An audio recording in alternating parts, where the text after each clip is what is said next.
Dear students, hope you all are keeping good health.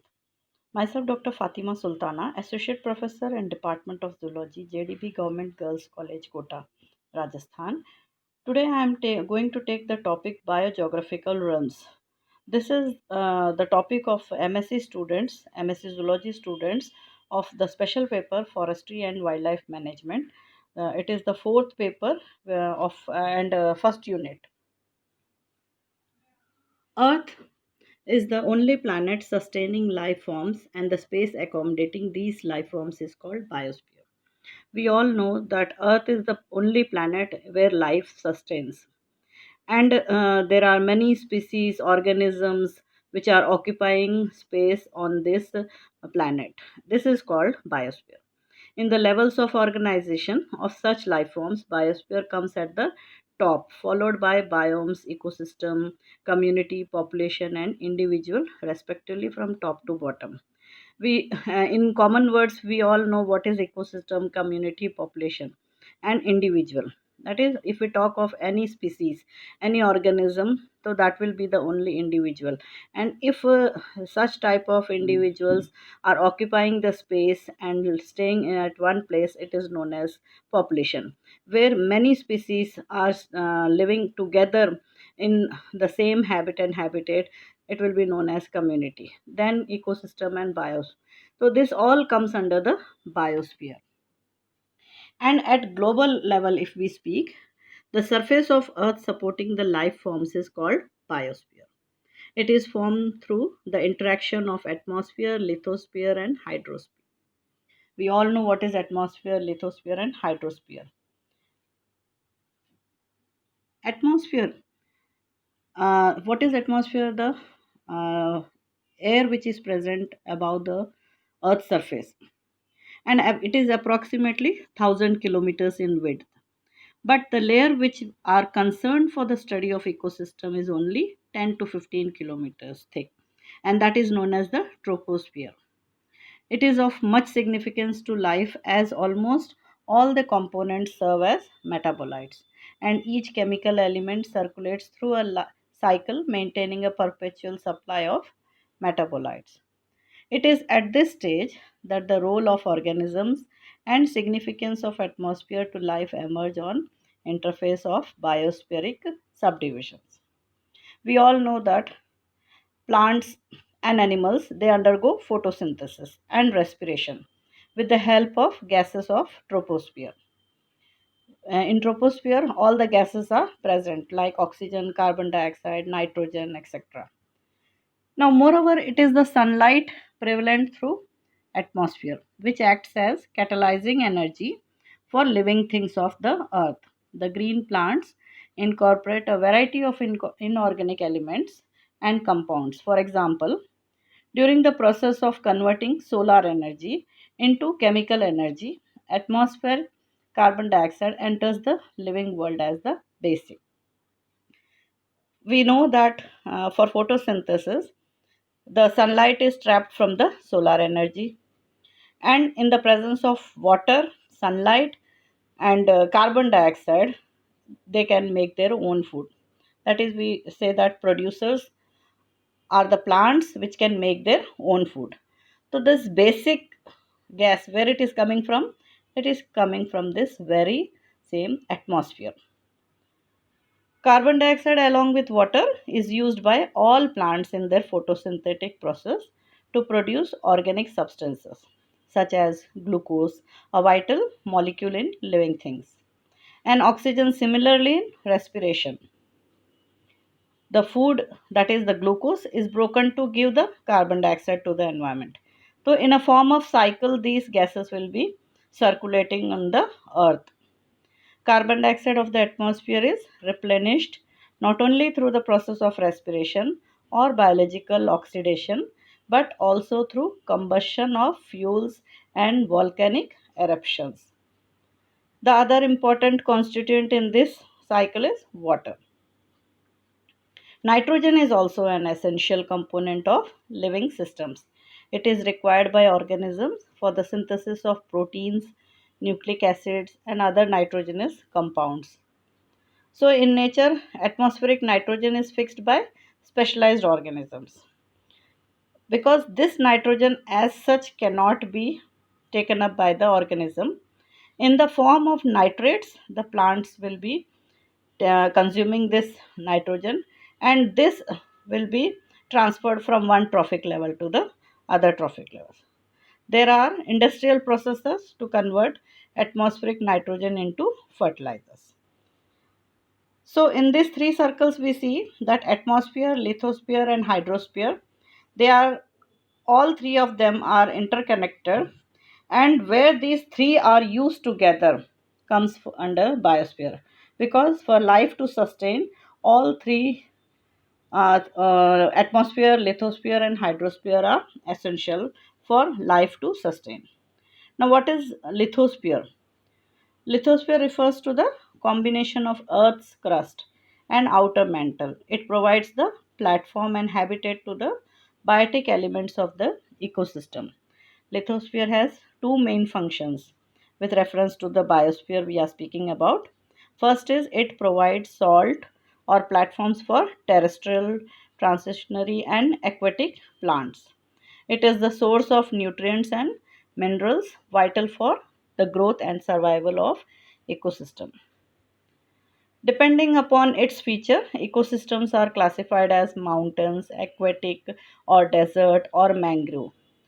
So, this topographic features, they distinguish and they are classified into various forms like mountain and Thar desert, and this mangroves you all know in the Sundarbans. Now, what is hydrosphere?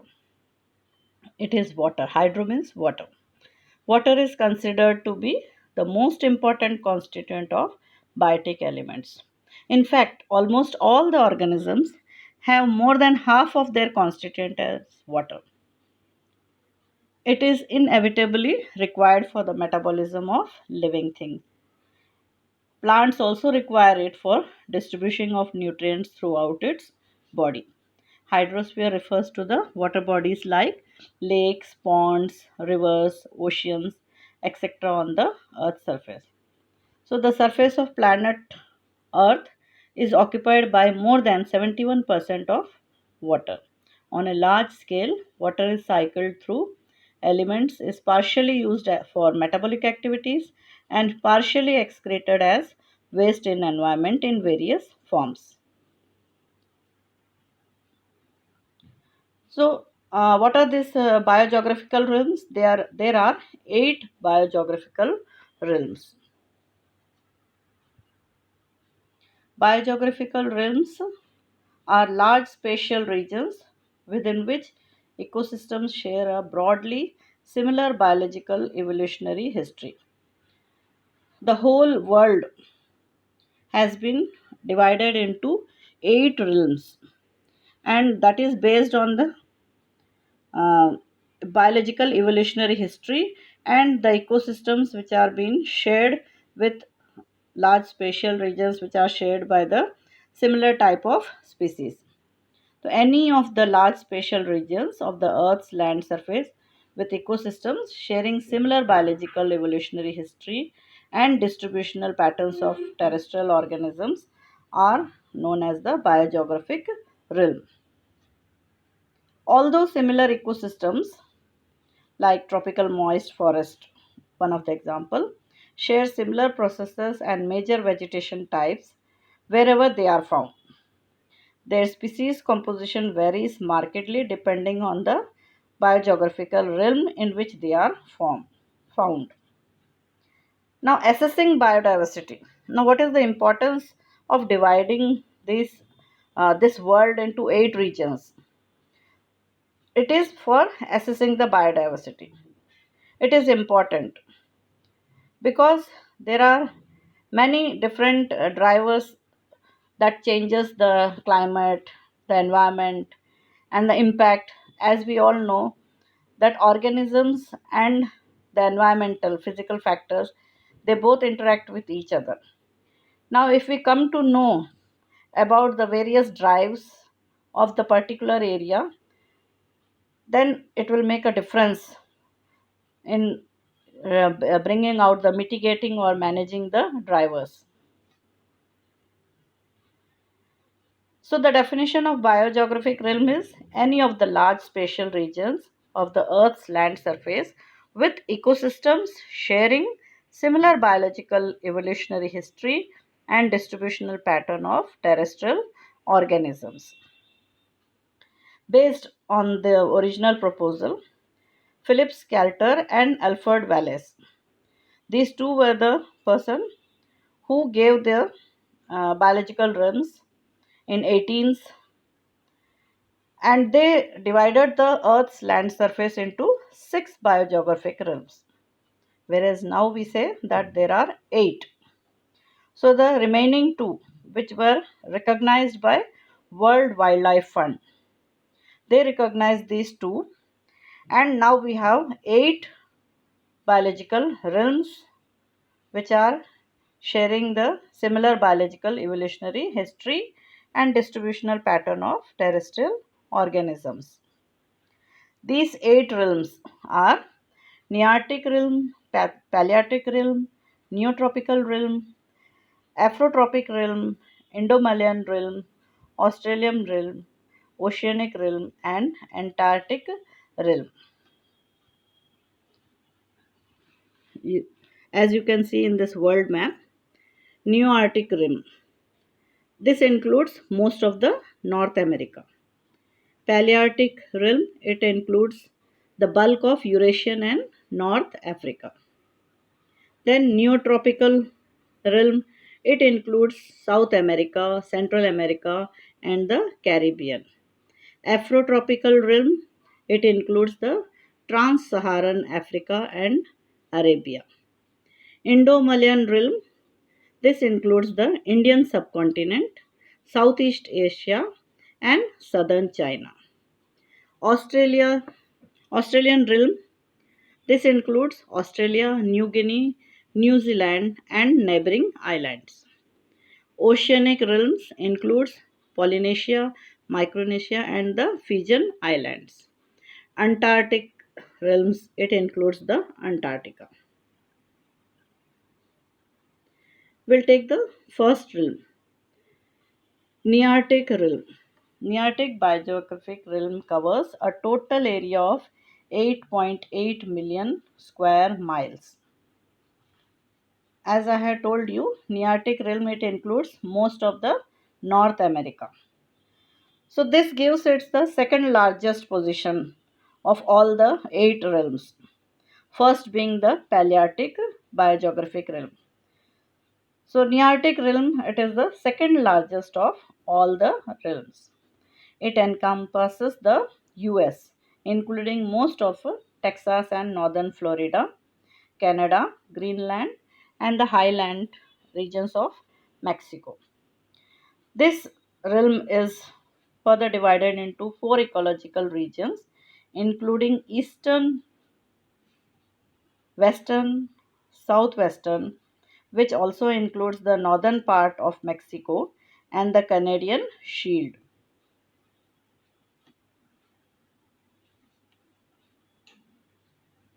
Here you can see only the Nearctic region is been colored in green, which includes the North American region.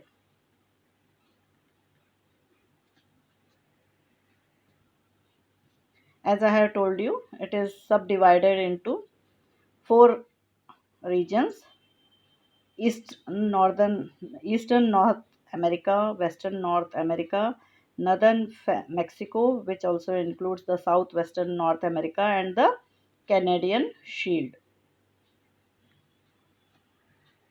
In this map you can see the various regions, they are shown in different colors. Now this Nearctic region, each of these regions has distinct environmental habitats that support a diverse range of plant and animal species. So in this particular Nearctic region, there are distinct and diverse range of plants and animals occupying this region of North America. Now, animal families that originated and continue to thrive in this realm are canines, and canines include dogs, wolves, coyotes. and equines and antelopes. Now, some of the animal families that originated here are now extinct. Some families which were found in this Nearctic region are now extinct, but their close relatives inhabit the Neotropical realm. Now, animals originally unique to the Nearctic include family Canidia. In family Canidia, dogs, wolves, foxes, and coyotes. Coyotes are they look very similar to wolf, but they are smaller to wolf. Next, family Camelidia. Camels and their American relatives, including the llama, they look like lambs, now extinct in Nearctic. Family Equidia, these include horses, donkeys, and their relatives, now only found in Nearctic as feral horses. Family Tapiridia, tapirs now extinct in Nearctic. As I have told you, there are some families which have been extinct from Nearctic region.